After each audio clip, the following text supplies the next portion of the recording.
আসসালামু আলাইকুম। সবাইকে স্বাগত জানাচ্ছি বিডি ভিউজের বিশেষ বুলেটিনে। আপনাদের সঙ্গে আছি আমি সুরভি দিবা। ইরান দাবি করেছে যুক্তরাষ্ট্রের সাম্প্রতিক হামলার জবাবে তারা বাহরাইন, কুয়েত, ওমান ও জর্ডানে অবস্থিত মার্কিন সামরিক স্থাপনাগুলোতে হামলা চালিয়েছে। তেহরানের ভাষ্য অনুযায়ী এসব হামলা ছিল যুক্তরাষ্ট্রের দক্ষিণ উপকূলে পুনরায় চালানো বিমান হামলার প্রতিশোধ। এদিকে হরমুজ প্রণালীকে কেন্দ্র করে যুক্তরাষ্ট্র ইরান উত্তেজনা আরও বেড়েছে।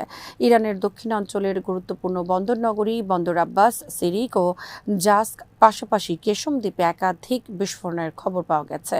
এসব এলাকা হরমুজ প্রণালীর নিরাপত্তা ও জ্বালানি পরিবহনের জন্য অত্যন্ত গুরুত্বপূর্ণ বলে বিবেচিত।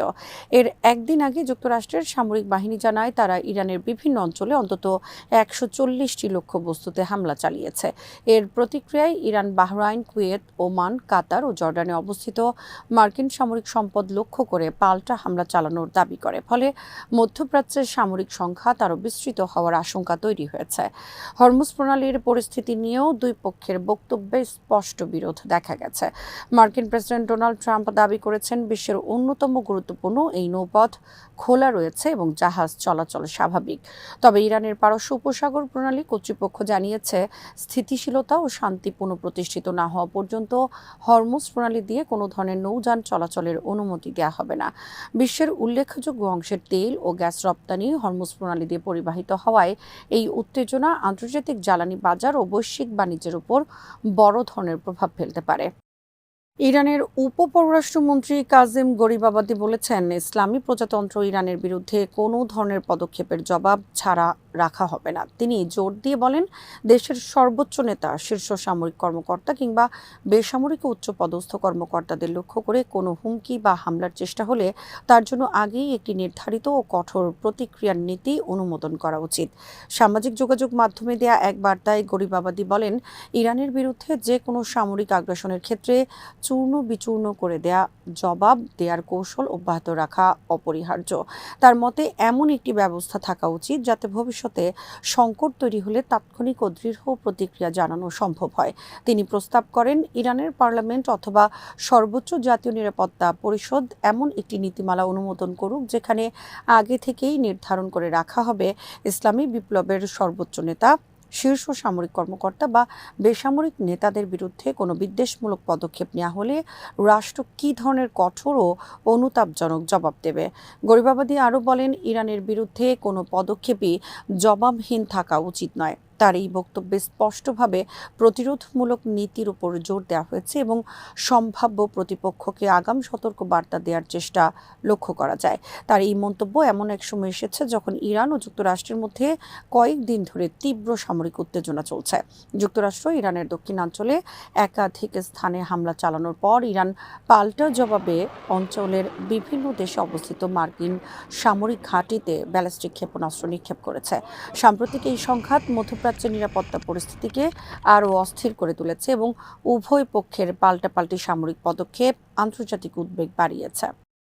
ইরানের পররাষ্ট্র মন্ত্রণালয় আজ ভোরে এক বিবৃতিতে অভিযোগ করেছে যে যুক্তরাষ্ট্র যুদ্ধবিরতি চুক্তির প্রায় সব শর্ত লঙ্ঘন করেছে।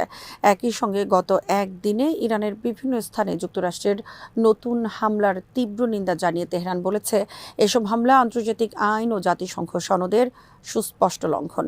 বিবৃতিতে বলা হয়, যুদ্ধ বন্ধের জন্য সমঝোতা স্মারক স্বাক্ষরের মাত্র 25 দিনের মধ্যেই যুক্তরাষ্ট্র প্রকাশ্যে চুক্তির অধিকাংশ ধারা ভঙ্গ করেছে।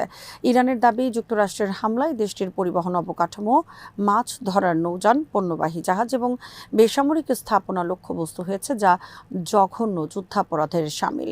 তেহরান আরও অভিযোগ করেছে, হরমুজ প্রণালীতে চলাচল ও ট্রানজিট ব্যবস্থাপনায় যুক্তরাষ্ট্র সরাসরি হস্তক্ষেপ করেছে। এর ফলে ওই অঞ্চলে আবারও নিরাপত্তাহীনতা সৃষ্টি হয়েছে এবং আন্তর্জাতিক বাণিজ্যিক নৌ পরিবহন ব্যাহত হয়েছে। ইরান পারস্য উপসাগরের দক্ষিণ উপকূলবর্তী প্রতিবেশী দেশগুলোকেও সতর্ক করে বলেছে, যুক্তরাষ্ট্র তাদের ভূখণ্ড ও সামরিক স্থাপনা ব্যবহার করে ইরানের বিরুদ্ধে হামলার প্রস্তুতি নিচ্ছে।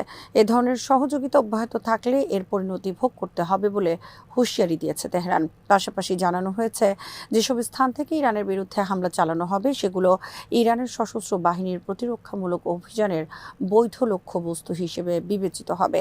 এদিকে মার্কিন প্রেসিডেন্ট ডোনাল্ড ট্রাম্পের মাস্কাটে অনুষ্ঠিত আলোচনার ফলাফল নিয়ে দেয়া বক্তব্যকে সম্পূর্ণ মিথ্যা ও হতাশাজনিত বলে আখ্যা দিয়েছে ইরান। দেশটির দাবি, ওই আলোচনা মূলত হরমুজ প্রণালী ও ট্রানজিট ব্যবস্থাপনা নিয়ে ছিল এবং যুক্তরাষ্ট্র প্রকাশ্য ও গোপন চাপ প্রয়োগ করে কোনো ইতিবাচক ফল আসতে দেয়নি। বিবৃতির শেষাংশে ইরান জাতিসংঘ মহাসচিব ও নিরাপত্তা পরিষদের প্রতি আহ্বান জানিয়ে বলেছে, যুক্তরাষ্ট্রের কথিত আন্তর্জাতিক আইন লঙ্ঘনের ঘটনায় দায়ীদের জবাবদিহির আওতায় এনে উপযুক্ত শাস্তির ব্যবস্থা করতে হবে।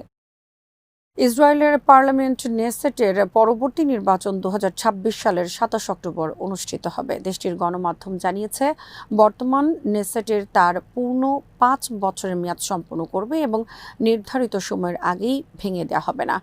নেসেটের হাউস কমিটির বৈঠকে আইন বিষয়ক উপদেষ্টা সাগিদ আফিক বলেন, বর্তমান পার্লামেন্টের পূর্ণ মেয়াদ শেষ হবে এবং আইন অনুযায়ী নির্ধারিত 27 অক্টোবর 2026 তারিখেই নির্বাচন অনুষ্ঠিত হবে। ফলে আগাম নির্বাচনের সম্ভাবনা আপাতত নেই। ইসরায়েলের রাজনৈতিক ইতিহাসে এটি একটি গুরুত্বপূর্ণ ঘটনা হিসেবে দেখা হচ্ছে, কারণ 1988 সালের পরেই প্রথম দেশটিতে নির্ধারিত সময়সূচি অনুযায়ী নেসেটে নির্বাচন অনুষ্ঠিত হতে যাচ্ছে। 1988 সালের পর গঠিত প্রতিটি নেসেটেই বিভিন্ন রাজনৈতিক সংকট, জোট সরকারের ভাঙন, অনাস্থা এবং দলীয় মতপার্থক্যের কারণে পূর্ণ মেয়াদ শেষ হওয়ার আগেই বিলুপ্ত হয়েছে। গত কয়েক দশকে ইসরায়েলে বারবার আগাম নির্বাচন অনুষ্ঠিত হয়েছে, যা দেশটির রাজনৈতিক অস্থিরতার প্রতীক হিসেবে বিবেচিত হয়। তবে বর্তমান নেসেট পূর্ণ মেয়াদ সম্পন্ন করতে পারলে তা রাজনৈতিক স্থিতিশীলতার একটি উল্লেখযোগ্য দৃষ্টান্ত হিসেবে বিবেচিত হবে। 2026 সালের নির্বাচনকে ঘিরে দেশটির প্রধান রাজনৈতিক দলগুলো ইতোমধ্যে নিজেদের কৌশল নির্ধারণের প্রস্তুতি শুরু করেছে। মার্কিন সেন্ট্রাল কমান্ড সেন্টকম জানিয়েছে, তারা ইরানের বিরুদ্ধে সর্বশেষ সামরিক অভিযানের একটি নতুন ধাপ সম্পন্ন করেছে। সেন্টকমের দাবি অনুযায়ী অভিযানে ইরানের বিভিন্ন স্থানে অবস্থিত কয়েক ডজন লক্ষ্যবস্তুতে নির্ভুল অস্ত্র ব্যবহার করে হামলা চালানো হয়েছে। আজ সামাজিক যোগাযোগ মাধ্যম এক্সে প্রকাশিত এক বিবৃতিতে সেন্টকম জানায়, এই অভিযানের উদ্দেশ্য ছিল হরমুজ প্রণালীর মধ্য দিয়ে আন্তর্জাতিক জাহাজ চলাচলের উপর হামলা চালানোর সক্ষমতা দুর্বল করে দেয়া। সংস্থাটি দাবি করে, ইরানের সামরিক অবকাঠামো লক্ষ্য করেই এই হামলা পরিচালিত হয়েছে। সেন্টকমের তথ্য অনুযায়ী অভিযানে মার্কিন যুদ্ধবিমান, নৌবাহিনীর যুদ্ধজাহাজ এবং ড্রোন অংশ নেয়। হামলায় ইরানের আকাশ প্রতিরক্ষা ব্যবস্থা, উপকূলীয় রাডার স্থাপনা এবং সামরিক কাজে ব্যবহৃত বিভিন্ন নৌযানকে লক্ষ্যবস্তু করা হয়েছে। যুক্তরাষ্ট্রের দাবি, এসব হামলায় নির্ভুল নির্দেশিত গোলাবারুদ ব্যবহার করা হয়েছে যাতে নির্ধারিত সামরিক লক্ষ্যবস্তুতে আঘাত হানা যায়। তবে হামলায় কী পরিমাণ ক্ষয়ক্ষতি হয়েছে বা কতগুলো স্থাপনা ধ্বংস হয়েছে সে বিষয়ে সেন্টকম বিস্তারিত কোনো তথ্য প্রকাশ করেনি। একই সঙ্গে অভিযানে মার্কিন বাহিনীর কোনো ক্ষয়ক্ষতি হয়েছে কিনা তাও উল্লেখ করা হয়নি। অন্যদিকে এই প্রতিবেদন লেখা পর্যন্ত ইরানের পক্ষ থেকে হামলার ব্যাপ্তি, ক্ষয়ক্ষতি কিংবা সেন্টকমের দাবির বিষয়ে আনুষ্ঠানিক কোনো মন্তব্য পাওয়া যায়নি। এই হামলার ফলে মধ্যপ্রাচ্যে চলমান উত্তেজনা আরও বাড়তে পারে বলে বিশ্লেষকদের আশঙ্কা। বিশেষ করে বিশ্ব জ্বালানি সরবরাহের অন্যতম গুরুত্বপূর্ণ পথ হরমুজ প্রণালীকে কেন্দ্র করে সামরিক উত্তেজনা বৃদ্ধি আন্তর্জাতিক বাণিজ্য ও আঞ্চলিক নিরাপত্তার উপর নতুন করে প্রভাব ফেলতে পারে। পরিস্থিতির পরবর্তী অগ্রগতি এখন ইরানের প্রতিক্রিয়া এবং উভয় পক্ষের পরবর্তী পদক্ষেপের উপর নির্ভর করবে। প্রিয় দর্শক, যুক্তরাষ্ট্র ইরান যুদ্ধ নিয়ে সর্বশেষ সংবাদ এবং বিশ্লেষণ থাকছে আমাদের সন্ধ্যার বুলেটিনে। আজ এখানেই শেষ করছি। সবাই ভালো থাকুন, সুস্থ থাকুন আর দেখতে থাকুন বিডিভিউজ। চ্যানেলটি ভালো লাগলে সাবস্ক্রাইব করুন। সংযুক্ত থাকুন আমাদের ফেসবুক পেজে।